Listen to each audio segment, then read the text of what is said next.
बिस्मिल्लाहिर्रहमानिर्रहीम।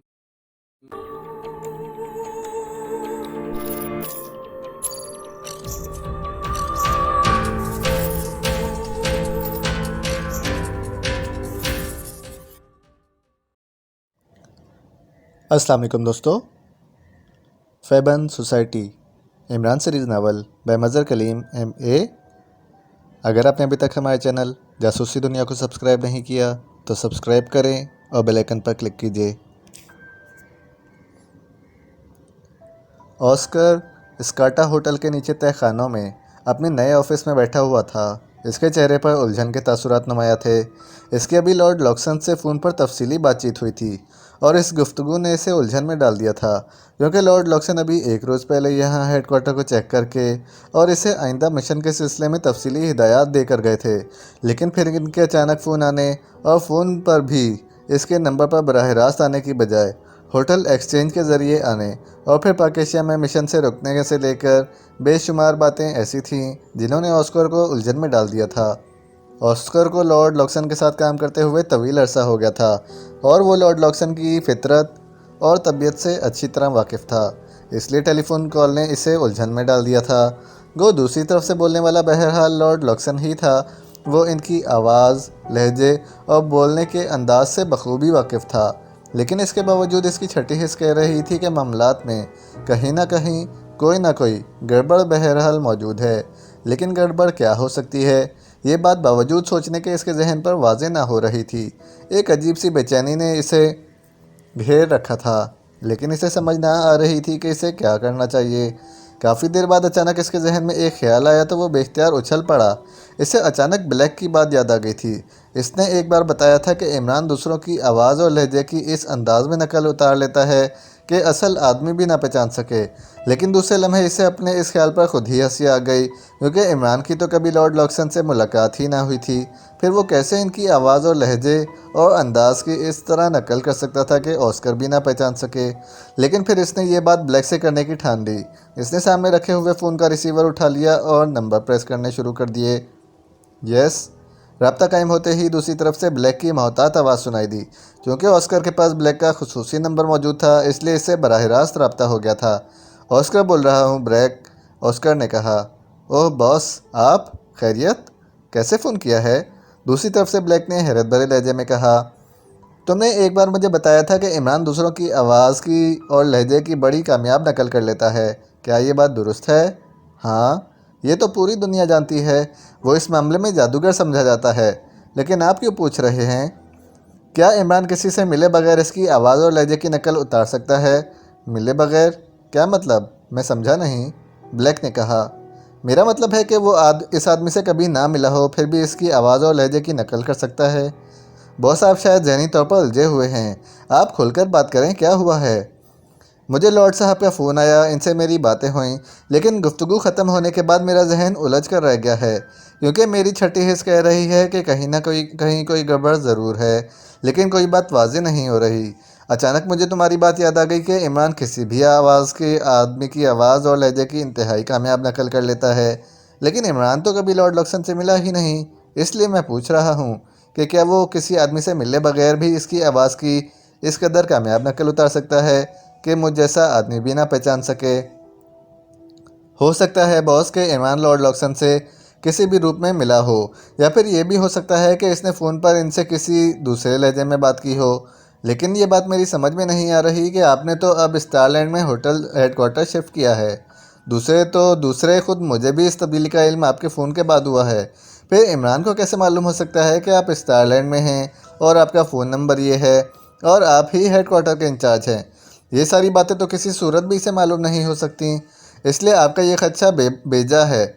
लेकिन इसके बावजूद मेरा मशवरा यही है कि आप लॉर्ड साहब को खुद फ़ोन करके इनसे मालूमात कर लें, और अगर वाकई कोई गड़बड़ है तो मुझे फ़ौरन इत्तला दें, क्योंकि ऐसी सूरत में इमरान और उसके साथियों ने लामहला हेडक्वार्टर पर हमला कर देना है। ब्लैक ने तेज़ तेज़ लहजे में कहा। हेडक्वार्टर पर हमला? ओह नहीं, यहाँ तो वो किसी सूरत भी नहीं पहुँच सकते, और तुम्हारी बातें सुनकर मुझे अब इत्मीनान हो गया है कि मेरे खदशात वाकई फजूल थे। इमरान को यहाँ के और मेरे बारे में किसी सूरत भी मालूम नहीं हो सकता, ऑस्कर ने कहा। इमरान जैसे शख्स से कुछ भी बैद नहीं है कि वो कहाँ से क्या कुछ मालूम कर सकता है, इसीलिए तो इसे अफरेद कहा जाता है। आप फ़ोन करके तस्दीक कर लें, ये बेहद अहम है। ओके ठीक है, मैं फिर तुम्हें फ़ोन करूँगा, ऑस्कर ने कहा और फिर कैडल दबाकर टोन आने पर इसने एक बार फिर नंबर प्रेस करने शुरू कर दिए। Lord Loxon mansion. रब्ता कायम होते ही निस्वानी आवाज़ सुनाई दी। स्टारलैंड से ऑस्कर बोल रहा हूँ, लॉर्ड से बात कराओ, ऑस्कर ने सर्द लहजे में कहा। यस सर, होल्ड ऑन करें, दूसरी तरफ से कदरे सहमे हुए लहजे में कहा गया। यस।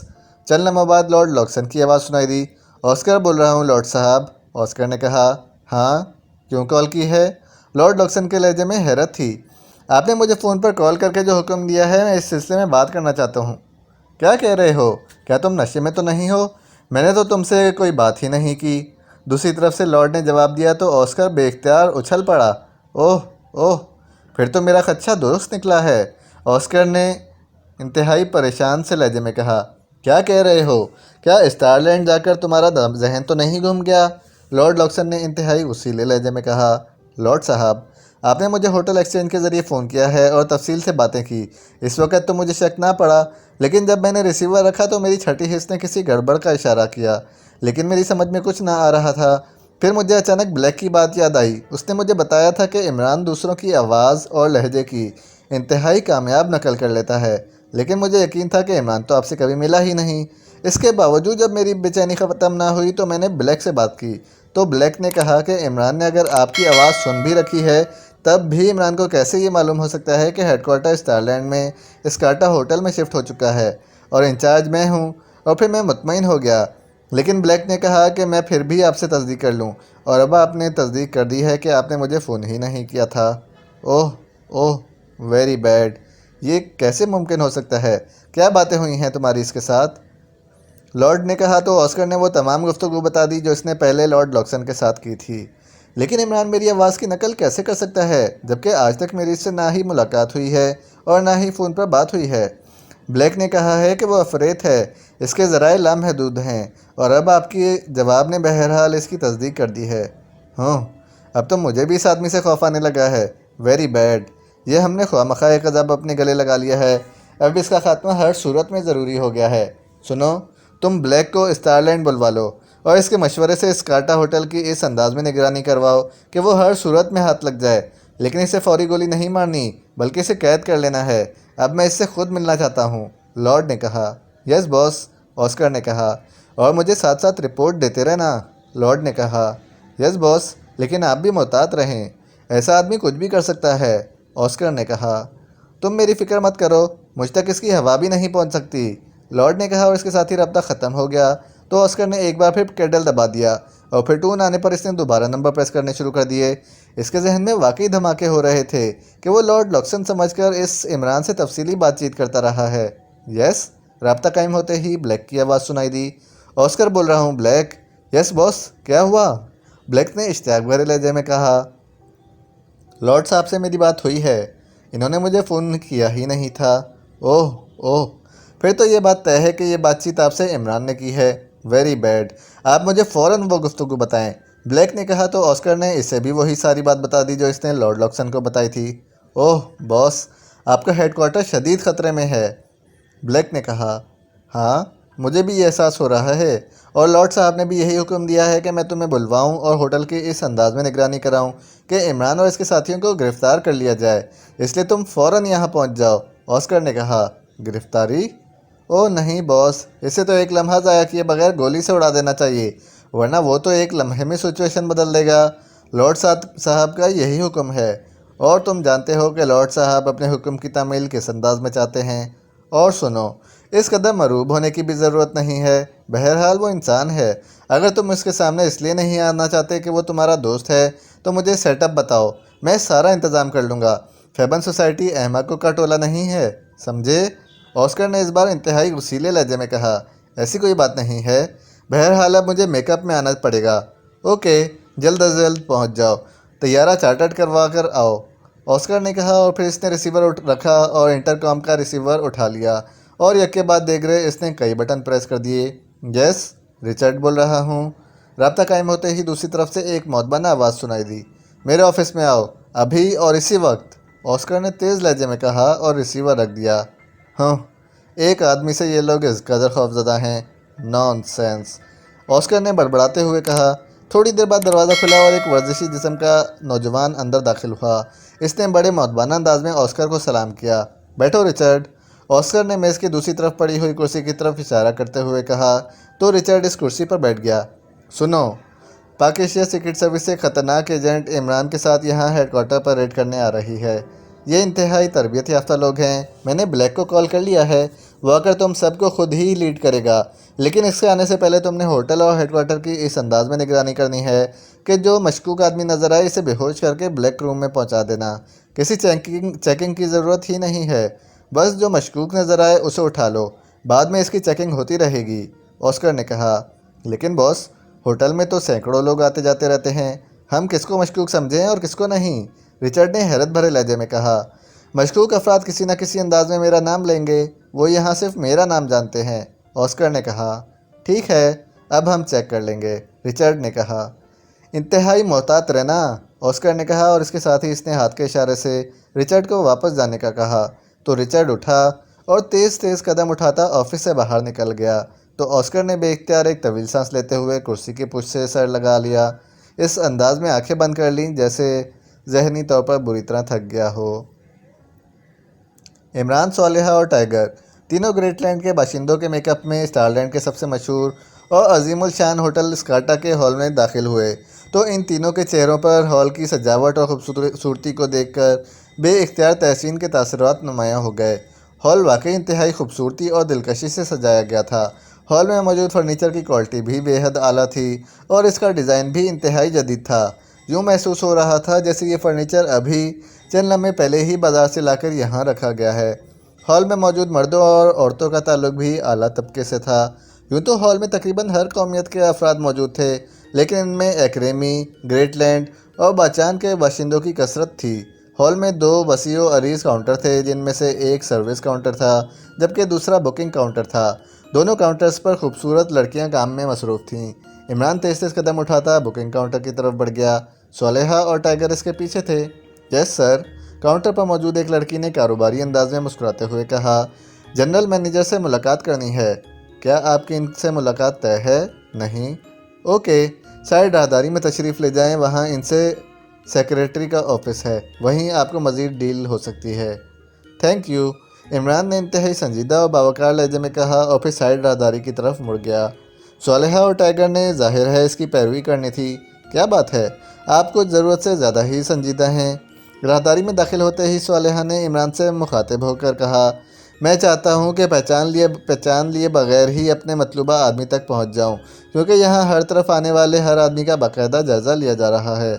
इमरान ने मुस्कुराते हुए कहा। तो सालेहा बेइख्तियार चौंक पड़ी, लेकिन इस दौरान चूँकि वो राहदारी के आखिर में मौजूद सेक्रेटरी टू जनरल मैनेजर के ऑफिस तक पहुंच चुके थे, इसलिए सालेहा ने मज़ीद कोई बात ना की। दरवाजे के बाहर बाकायदा बावर्दी चपरासी मौजूद था और दरवाजे पर सेक्रेटरी टू जनरल मैनेजर की प्लेट भी मौजूद थी। चपरासी ने इन्हें देखकर मौदबाना अंदाज में सलाम किया और इसके साथ ही इसने हाथ बढ़ाकर दरवाज़ा खोल दिया। इमरान ने सर हिलाते हुए इसका शुक्रिया अदा किया और फिर कमरे में दाखिल हो गया। काफ़ी बड़ा और वसीअ अरीज़ कमरा था, जिसमें इस वक्त दो औरतें सोफ़े पर बैठी हुई थीं, जबकि एक तरफ बड़ी सी ऑफिस टेबल के पीछे एक उधेड़ उम्र औरत बैठी हुई थी। इसके सामने चार मुख्तलिफ रंगों के फ़ोन मौजूद थे। इमरान बाकायदा अंदाज में कदम बढ़ाता हुआ इस ऑफिस टेबल की तरफ बढ़ता चला गया। यस सर, जनरल मैनेजर साहब से मुलाकात करनी है। मेरा नाम माइकल है और मैं ग्रेटलैंड की माइकल कॉरपोरेशन का चेयरमैन हूँ और ये दोनों मेरे असिस्टेंट हैं। इमरान ने बड़े बावकार से लहजे में कहा। तो इस उधेड़ उम्र औरत के चेहरे पर यकलख्त मरूबियत के तासुरात उभर आए, क्योंकि इमरान ने जिस माइकल कॉरपोरेशन का नाम लिया था वो ग्रेटलैंड की सबसे बड़ी कारोबारी कॉरपोरेशन थी और एक लिहाज से बैनुल-अक़वामी सतह की फ़र्म थी। आपकी मुलाकात तय है सर? नहीं। ओके, तशरीफ़ रखें, मैं बात करती हूँ, सेक्रेटरी ने कहा। तो इमरान सर हिलाता हुआ एक तरफ पड़े हुए खाली सोफे की तरफ बढ़ गया। सेक्रेटरी ने एक फ़ोन का रिसीवर उठाया और बात करनी शुरू कर दी। फिर इसने रिसीवर रखा और कुर्सी से उठकर वो मेज़ के पीछे से निकलकर ख़ुद इमरान और इसके साथियों की तरफ बढ़ी। सिर्फ 1 मिनट की जहमत होगी आपको जनाब, खातून ने इंतहाई मदबाना लहजे में कहा। नहीं, बेअसूली नहीं, जिनकी मुलाकात तय है और यहाँ मौजूद हैं वो पहले, हम इंतज़ार करेंगे। ओह यस सर, सेक्रेटरी ने और ज़्यादा मरूब होते हुए कहा और फिर तेज़ी से वापस मुड़कर दोबारा अपनी कुर्सी पर बैठी और इसने इसी फ़ोन का रिसीवर उठाकर बात की और फिर रिसीवर रख दिया। चंद लम्हों बाद एक साइड पर मौजूद दरवाज़ा खुला और दो उधेड़ उम्र आदमी बाहर आए और तेज़ तेज़ कदम बढ़ाते हुए बैरूनी दरवाजे की तरफ बढ़ गए। सेक्रेटरी ने दोनों खवातीन को इशारा किया तो वो दोनों उठकर तेज़ी से इस अंदरूनी दरवाजे की तरफ बढ़ गईं। इमरान और इसके साथी खामोश बैठे हुए थे। थोड़ी देर बाद दोनों खवातीन बाहर आईं तो सेक्रेटरी उठ खड़ी हुई। तशरीफ़ ले जाइए जनाब। सेक्रेटरी जिस अंदाज में उठकर और इंतहाई मदबाना अंदाज में बात कर रही थी, इससे लग रहा था कि इसे माइकल कॉरपोरेशन के बारे में खासी मालूमात हासिल हैं। शुक्रिया, इमरान ने मुस्कुराते हुए कहा और तेज़ कदम उठाते दरवाजे की तरफ बढ़ गया। सोलेहा और टाइगर भी खामोशी से इसके पीछे थे। दरवाजे की दूसरी तरफ एक छोटी सी राहदारी थी जिसके अख्ताम पर एक और दरवाज़ा था और दरवाजे की साख्त बता रही थी कि वो साउंड प्रूफ है। और वो इस दरवाजे तक पहुंचे ही थे कि दरवाज़ा खुला और एक उधेड़ उम्र आदमी बाहर आ गया। इसके जिस्म पर नीले रंग का सूट था। खुश आमदीद जनाब, मेरा नाम फ्रैंक है और मैं यहाँ का जनरल मैनेजर हूँ, उधेड़ उम्र आदमी ने आगे बढ़ते हुए कहा। जाहिर है इसे भी मालूम था कि माइकल कॉरपोरेशन क्या हैसियत रखती है और इसके चेयरमैन के बजाते खुद आमद के बाद जाहिर है इसे इस तरह इस्तकबाल करना ही चाहिए था। लेकिन इमरान ने इसके साथ ही दिल में शुक्रिया अदा किया कि जनरल मैनेजर साहब चेयरमैन को ज़ाती तौर पर नहीं जानते थे, वरना मसला आगाज़ में ही ख़राब हो जाता। बेहद शुक्रिया, मेरा नाम माइकल है, इमरान ने मुस्कुराते हुए कहा और साथ ही मुसाफिर के लिए जवाब में हाथ बढ़ा दिया। फिर खुद मैनेजर फ्रैंक इन्हें अपने ऑफिस में ले आया जो वाकई इंतहा शानदार था। आप क्या पीना पसंद फरमाएंगे जनाब? जनरल मैनेजर ने पूछा। फ़िलहाल कुछ नहीं, मेरे पीने पिलाने के मखसूस औकात हैं। आपको तो मालूम है कि हम लोगों पर डॉक्टर मौत के फरिश्तों की तरह हर वक्त तैनात रहते हैं। आपकी बात दुरुस्त है जनाब, फ्रैंक ने मुस्कुराते हुए कहा और फिर वो मेज़ की दूसरी तरफ अपनी मखसूस कुर्सी पर बैठने की बजाय इनके सामने सोफ़े पर बैठ गया। आपकी इस तरह अचानक आमद ने मुझे हैरान कर दिया है। अगर आप इत्तला कर देते तो हम एयरपोर्ट पर आपका शायान शान इस्तकबाल करते। आपकी हमारे होटल में आमद हमारे लिए बहुत बड़ा एजाज़ है। शुक्रिया, मैं यहाँ निजी काम से आया हूँ इसलिए खामोशी से यहाँ पहुँच गया हूँ। जी फरमाइए, मैं क्या खिदमत बजा ला सकता हूँ? मैंने मिस्टर ऑस्कर से खुफिया मुलाकात करनी है। मिस्टर ऑस्कर मगर जनरल मैनेजर ऑस्कर का नाम सुनते ही इस तरह बौखलाया कि इसके मुंह से अल्फाज ही ना निकल रहे थे। मुझे मालूम है मिस्टर फ्रैंक के मिस्टर ऑस्कर फैबन सोसाइटी के हेडक्वार्टर इंचार्ज हैं और भी हाल ही में ग्रेटलैंड से यहाँ मुंतकिल हुए हैं। लॉर्ड लॉक्सन चेयरमैन फैबन सोसाइटी ने मुझे खुद इसकी इतला दी थी। इमरान ने मुस्कुराते हुए कहा तो जनरल मैनेजर के चेहरे पर हैरत और इत्मीनान के मिले जुले तासुरात नमूदार हो गए। ओह सर, तो आप भी ये बातें ओपन नहीं की जाती मिस्टर फ्रैंक, आप तो इंतहाई ज़िम्मेदार आदमी हैं। Yes sir, sorry sir, general manager ने एक बार फिर बौखलाए हुए अंदाज में कहा। हमारे पास वक्त बेहद कम है और जाहिर है कि आपका वक्त भी इंतहाई कीमती होगा। मुझे इनसे बात करनी होगी। एक मिनट, क्या वो अपने ऑफिस में मौजूद हैं? जी हाँ, तो फिर आप हमारे साथ चलें, इसे फ़ोन ना करें। इनसे बात करना ज़रूरी है क्योंकि रास्ता वही अंदर से खोल सकते हैं। ओह अच्छा, फिर ठीक है, कर लें बात, इमरान ने मुस्कुराते हुए कहा तो फ्रैंक ने एक फ़ोन का रिसीवर उठाया और तेज़ी से नंबर प्रेस करने शुरू कर दिए। इमरान इसके करीब भी मौजूद था जबकि टाइगर और सोलेहा भी उठकर इसके साथ आ खड़े हुए थे। फ्रैंक बोल रहा हूँ mister Oscar, general manager Frank. General manager ने दूसरी तरफ से हेलो की आवाज़ सुनते ही कहा। ओह आप, कैसे फ़ोन किया है? दूसरी तरफ से हल्की सी आवाज़ सुनाई दी तो इमरान का हाथ बिजली की सी तेज़ी से हरकत में आया और दूसरे लम्हे रिसीवर ना सिर्फ इसके हाथ में था बल्कि वो इसे कान से भी लगा चुका था। जबकि टाइगर वाकई किसी टाइगर की तरह फ्रैंक पर झपट पड़ा और इसका एक हाथ इसके मुंह पर और दूसरा इसकी कमर के गिर्द जम चुका था और फ्रैंक इसके सीने से लगा खड़ा था जबकि सोलेहा बिजली किसी तेज़ी से मुड़कर बैरूनी दरवाजे की तरफ बढ़ गई थी। ये सब कुछ पलक झपकने में हो गया था।